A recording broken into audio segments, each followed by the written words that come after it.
game, the Mundo, the Vladimir, the Shen, just doing a very good job of helping that team stay in each team fight. And we saw team fights, like I said, going on 20, 30 seconds. Usually in a fight, if you're an avid League of Legends player, you know you usually get like 1 or 2 spells off, and then everything pretty much went down, and you regroup and you do what you got to do. Everybody was in and out, 1, 2, 3 spell casts, 24-second fights, really down to the nitty-gritty for both of these teams. And now with a little bit of mentality of how each other plays under their belt, we're going to have an even better second game. Yeah, this is actually it's actually funny because the first time these teams played in the regular season, Amazon won, but just barely in like a 50-minute game, and there was a lot of like Baron. It was like just at the Baron, both of them were like, this was sloppy and pretty much inconclusive. Yeah, and so what we're kind of seeing for these teams right here is I think Amazon's got them a little bit on mechanical skill. They've been outlast hitting in general in their lanes. Most of those lanes have been going well. You can see Amazon actually going off of 2-0 wins over and over and over. EA, barely is clawing that one out away from Microsoft, but right now it's 1-0 in the lead. Amazon versus EA. I like EA's teamwork, and I like a lot of their decision making. They came out ahead on kills and dragons for a while throughout this game, but Amazon got ace at just the right times. They always turned those into Baron kills. They turned them into really good pushes. They got more hits down. EA was not quite as able to capitalize on those big leads. They got Baron that one time, and it was really, really useful. But as we saw the last time that Amazon had Baron, they went and took down every outer turret. They took down 2 inhibitors. And I love that move that EA made where they sort of backdoored the inhibitor into that base and forced the recall, and they sort of just denied a lot of that Baron timer. But they could not quite turn it around for the rest of that pressure. They just couldn't quite close it out. They jumped onto those fights. And it got to the point where Vladimir had so much health and armor that they would jump on him and try to burn him down, but it just was not enough, and they basically kind of trolled them that way. Where it's like, hey, you're going to focus on a high threat champion. Well, if you focus on Caitlyn, she's got Guardian Angel, Quicksilver Sash. If you focus on Vladimir, he's got Zonia's and Troll Pool and Flash and Summoner Heal and like 5,000 health. And so they were not able to pick down these champions because it almost worked. In mid game, we saw the switch up working quite well. Wizard was taking enough damage, but into that late game. But yeah, he went full late game, full durability. Got the shields from Shen and from Soraka. All these items sort of working together.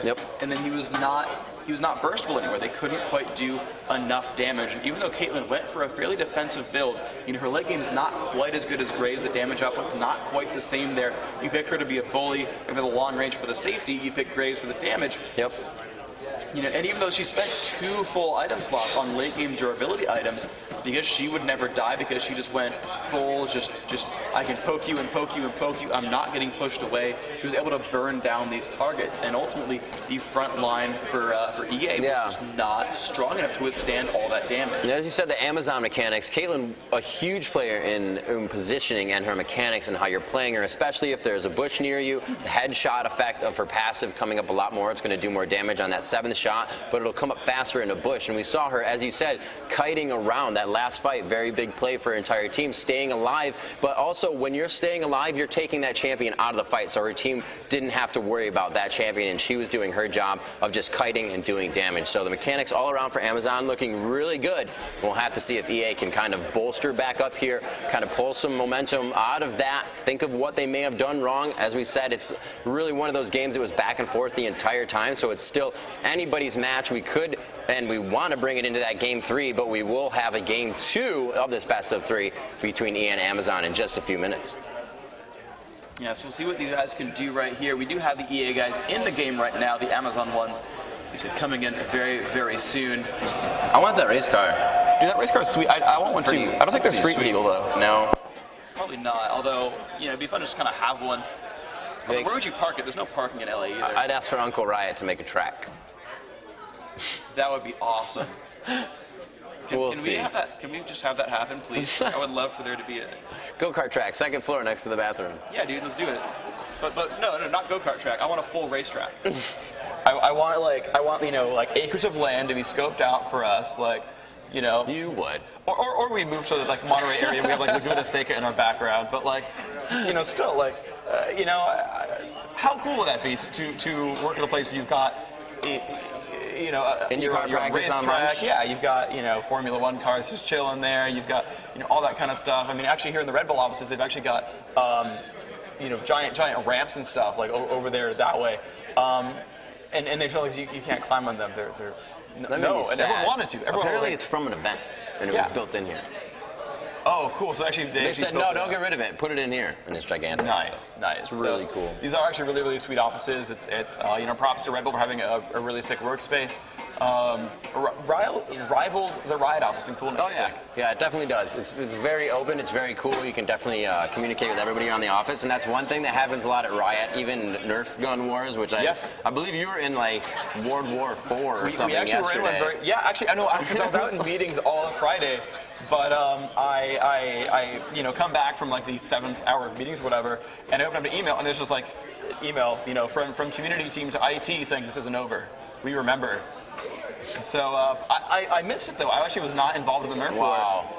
However, yes, all of us do have Nerf guns under our desks. I had it was recorded, and people were jumping on desks, and that was recorded. I want to see it. There's pretty much the only rule was if somebody wasn't playing, you don't shoot them, which is funny because they have like marketing there, and obviously marketing's like, yeah, I'll shoot a few, and then esports is like, what? Fire gun, Nerf gun, what? Nerf guns. The community is all about it as well. Like around that area, we have all the rooms like are named after champions, and you go in and have a meeting in Blitzcrank, and there's just Nerf all over the floor. Yeah. Oh yeah. There's just discs everywhere. We got the ones with the green discs on them instead of like the sticky darts. Yeah. And yeah, they fly really far. It's great. I sit like 3 rows down from Jaws, and it's like, okay, so. Arc it. And it's great because so the desks are in long rows, and there's about 2 foot tall dividers, and so they go up to about chest height. Like they're about neck level, so you can look down and you can see everyone's heads. And so I'm like, okay, so I'll shoot it over Nikasaur and I'll hit Jaws. And then bam, and you get them. And it's great when it works because you just see it soar, right? Or does it it's like spam. Yeah, and it's great because of course, again, it's aimed at him. Like his head faces mine. It's not like I'm going for the back of his head. It's going for the forehead. And so he's on his computer, and just right on the monitor line is my Nerf gun in the disc. So he's like. And it smacks him, and it's the best feeling in the world. And you see it ricochet off his head, and it flies off to the side. Yes. It is the best feeling ever. You just snipe a dude across the office with a Nerf gun. It's glorious. But again, as you said, if you don't have a gun, you can't be shot at. It's not allowed. Yeah. And so it's great because I sit right behind a couple of market people who don't want to play, just because, I don't know, they think they should actually work really hard for a living or something. I don't know. But and so they have to actually walk up and out and around and then aim at me from the side. They can't shoot back from their desks in case they shoot someone. Nice. So I have like a force field. I have a force field. It's great. I can just plink shots at people. But it really doesn't stop Cryo from just coming up and being like, really? Really? Because I have a 6-shot, little pistol gun, you have to cock back. He has a 25, just. Oh, one time, so we're downstairs and Cryo comes up and Montag had a new one, right? And he just he's like, oh, sweet, bam, right in Montag's eye. And I was like, that happened just now. Ouch. It was kind of like one of those, I'm going to put this down and walk away things. That Cryo was out, but we are waiting for a few more members. These guys are getting switched up. If you're just joining us here on Day 9 TV, the After Hours Gaming .tv website. Check it out. You can get to know EA and Amazon, their team kind of bio and what their journey through the After Hours Gaming League has been here, sponsored by Day 9 and the Red Bull Gaming League. Awesome Red Bull, as you said, offices. The Red Bull Stadium, these guys get to play in. You just saw them a little bit ago, set up right around that mid-floor. It's all surrounded by rocks, very zen. I still want to climb on that thing, but I digress. We have some matches to cast. In that first match, Amazon coming up huge. They did take a few first hits. There's your team EA. They came up a little lackluster. They didn't have the late game team, but they're going to try to whip that one around this time. As Amazon said, they win when they get Lee Sin, but they didn't need Lee Sin that time. EA was able to pick out Lee Sin, and they were able to thwart that from there. So maybe they don't need him. Maybe they obviously run with that other jungler, and that helped them out quite well. So we'll have to see what they pull out for the second game. Maybe all the stops going to be put out on the table here. Yes, we'll see what this pans out to.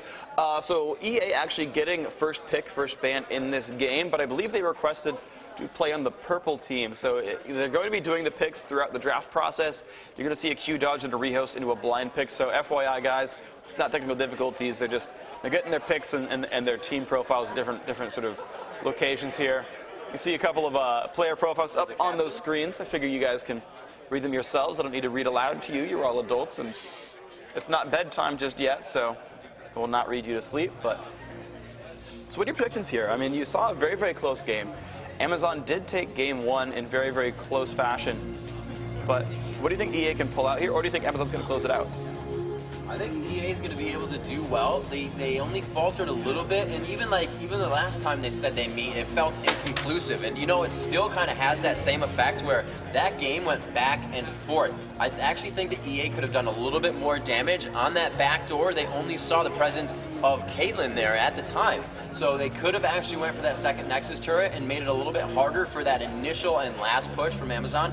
But I think this game is still going to be strong. Right now, with, as we've been saying, the mechanics of Amazon seeming a little stronger, I think they may have this one.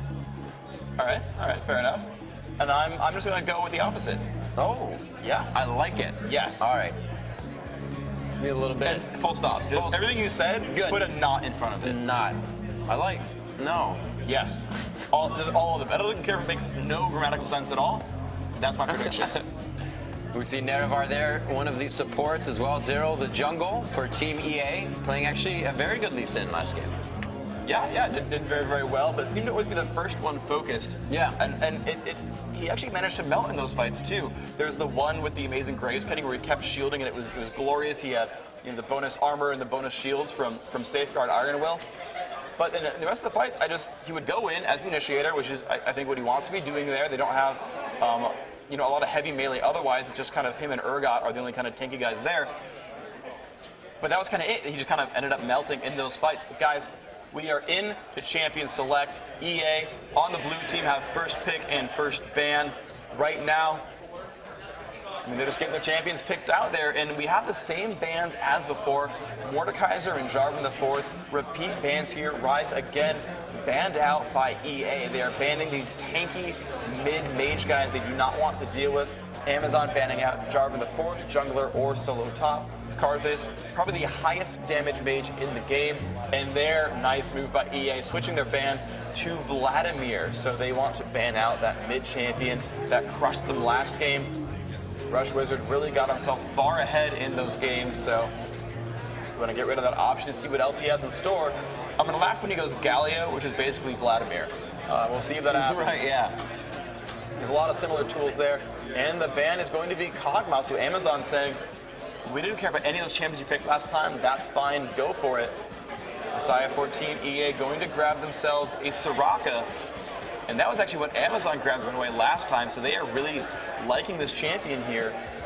And that means now that their AD carry is going to be saying, oh, I'm going to use my with Soraka rune page, yes, not the without Soraka page. But Amazon, it's weird. They're actually kind of switching, even though these are the different teams, they've actually swapped here. They're picking the same champions as before. So EA now with the first pick Soraka, and Amazon going for the early Graves here. And oh, they're going to go possibly for a Morgana here. We're going to see if that's going to be the mid-mage as Rush Wizard, or if it's going to be one of the other guys. They swap around their players quite a bit here. Yeah, they do.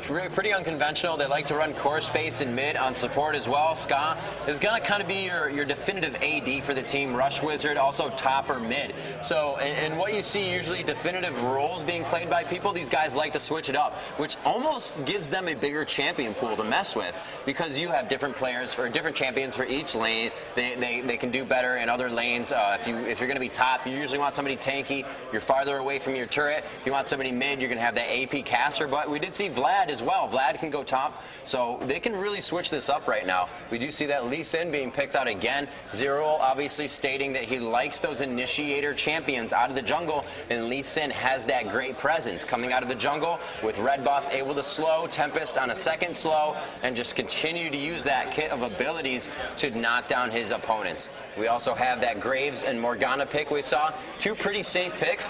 Graves, a very safe attack damage champion. He's going to be buying up a lot of that damage that you need armor for, not magic resistance, as you would for a mage. Morgana, however, just the opposite, building that magic, and is actually a great champion to disrupt in team fights. And I like this, so they've actually picked up Caitlyn for themselves as well. And so it's kind of a mix between what they like to play normally with that Lee Sin and what was grabbed by Amazon last time. They're denying a lot of those choices there. But Graves and Caitlyn again going to be the AD carries. Amazon again picking up Dr. Mundo for Lord Zale. And now core space, if you're willing to be playing support, you're going to pick up Taric to group up with that Graves. So a whole heck of a lot of armor on this team right now. with Tarek and Graves, they are not going to be bullied too easily. But it remains to be seen if EA is going to go for mid Soraka or if they're going to go for support Soraka. Because I would actually think that mid Soraka would work very, very well against Morgana. Can knock it bullied out very easily, has that silence there for any of the initiations, and can keep shoving her to her turret and allowing herself to roam and take down raids and things like that. I feel like this could be very, very strong as mid Soraka, as we saw Dignitas do at IPL 4. Yeah, Scara did. Biggle Buns looking to choose that, I believe, AD. We do have Gasty on that as well, but like they said, we like to play an unconventional top lane. So we may see a Caitlyn top lane as well. It's a little unorthodox, but it has been done. She has good range. It's very hard to poke her out of that lane, and with Caliber Net, she can keep herself escaping any tight situations with the jungler coming in. With Wizard, however, in a pretty good spot. Having that AP pick last for somebody on your team as well, if the pick is Morgana, that's very safe. You can kind of counter everything that's happening. So we'll have to see if Amazon utilizes that. Nerevar on the Olaf, and we do have a Malzahar. Two very nice picks. Nerevar taking a champion for his teammate or himself. I believe he is going to get Soraka on this, though. Olaf, a very late game champion, again considered to be that time bomb after 30 or 40 minutes, rather. Yeah. And now Amazon Wizard, a very big factor in last game here to pick a champion. I believe for Rolante, it's going to be your top. Yeah, it's going to be picking most likely that solo top champion there for Amazon. So we look over at EA's comp while we're waiting for this. You've got that support Soraka with Caitlyn, which we saw last time for Amazon. You've got that jungle Lee Sin that we had before for EA. They liked that. You're going to run that again. Now they've got Olaf at the solo top, and Wizard might be countering with Teemo. Actually a very good champion at beating up melees. That blind going to be very, very powerful. That poison as well. You just tick down and harass those lanes. That mid Malzahar for EA, again, they're repeating that choice. And it is a good champion, and they have locked in as Teemo. That is what they want to do. And there you're going to have Zyril hop on out. They're going to host up a different game. They're going to switch sides. EA going to be on purple team. Yep. And Amazon going to be on blue. But that will, again, be the same pixel that you saw there. EA going to be running that same lineup that you just saw picked on the left side of the screen. But they're going to be purple team once more, so they will be spawning at the top of the map, just like you saw last time. Their positions will be the same. Their champions will be a little bit different from last time. A couple of swaps, a couple of repeats. We've got Teemo and Olaf really making debuts here, and Tarek and Morgana the same. Yeah, two great picks. If you're just joining us here, Rivington III and Freak the Man himself, your League of Legends casters from Riot Games. We're here for the After Hours Gaming League Grand Finals, Day 9 TV, Red Bull Gaming, putting this on an awesome stadium here at Red Bull Studios, Santa Monica, California. I mean, absolutely beautiful. Where else would you want it? You know, a hop, skip, and a jump down the road from Riot Games. Red Bull knows how awesome this area is, and it really just is. We have a great turnout for the crowds from IBM, from all the other ones. Amazon, EA, I forgot the EY. We have Epic as well. Ernst & Young, there it is. They were actually third place seed. So a lot of good teams coming in here. We do have a few platinum players, I believe, on Amazon. EA about 17 to 1800 range. So these games definitely coming out very strong. They know what to do. They know how to focus. They know jungle invasions. They know when to go for objectives. So these guys really on the top of their game, and that's why they're here at the After Hours Gaming League Grand Finals, brought to you by Day 9 and Red Bull Gaming. Yes, indeed. $5,000 up for grabs, the charity of their choice. Once again, Amazon playing in honor of Child's Play. EA playing in honor of Make-A-Wish Foundation. And right now, EA down 0-1 in this Grand Finals. The best of three. They need to win this game to stay alive. Or if Amazon takes it, $5,000 definitely going to Child's Play. They're going to try for that one. You can see them trying to lock in their last few champions. You see the roster here. Actually, Ignite picked up by Tarek means that they actually want to play very aggressively here and burn through those heals that are normally available to that EA lineup. You can see Kate bringing up Cleanse. You've got Soraka being Soraka plus bringing Summoner Heal. Means you can really burst someone alive. But Ignite's going to help counteract that a little bit. Wizard running Exhaust and himself being Teemo means he can blind these champions down and really, really just crush melee DPS champions. Really going to be very good at that. You see, you're now kicking down a 2-minute spectator delay, and you know. So what do you think's going to happen here? Now that you've seen these lineups, You know, has your prediction changed at all? Amazon has a lot of lockdown, a lot of stick-to-you champion. They have Morgana, they have Tarek. Morgana's got 2 stuns, her ultimate for the entire team, and that dark binding. We can see there is Amazon right there. That is Lord Zale. And not who's to the left of him or the right. He is the team captain, though. Those guys are kind of joking around. They feel good about last match. But as I said, you know, you have Graves also spitting out that smoke grenade. You're not going to be able to see much, and that's really going to kill the vision of EA. They're going to need it. You're going to have Olaf on the inside. You're going to have Lee Sin on the inside. So that's a lot of in your face. But if we look at Amazon, they're all about staying on the outside. Teemo, Tarek gets in there just for his attack, and then he gets out. And Graves, Morgana also staying on the outside during the fight as well until her ultimate. So there's a lot of mechanics to be utilized for Amazon.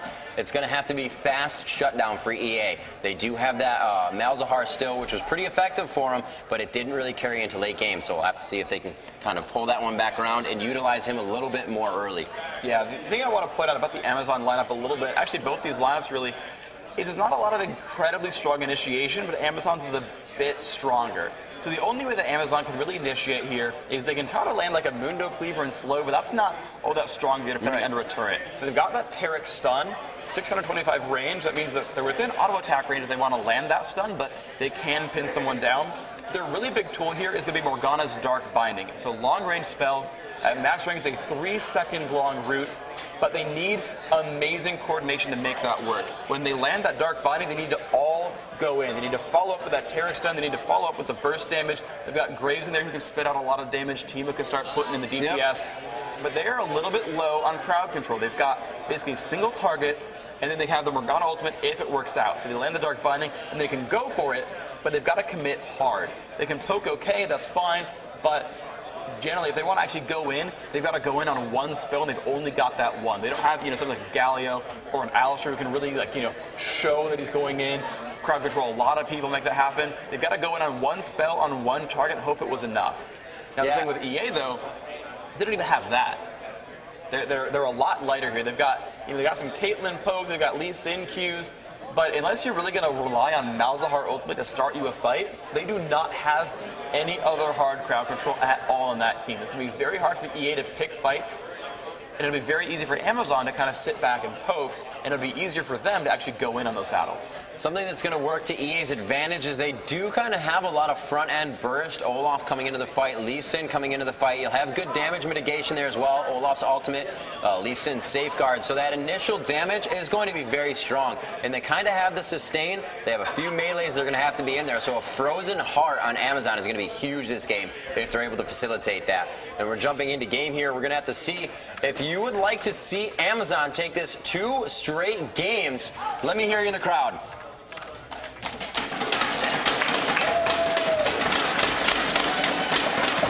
But if you'd like to see this go to a Game 3, EA to pull this one out, let me hear you.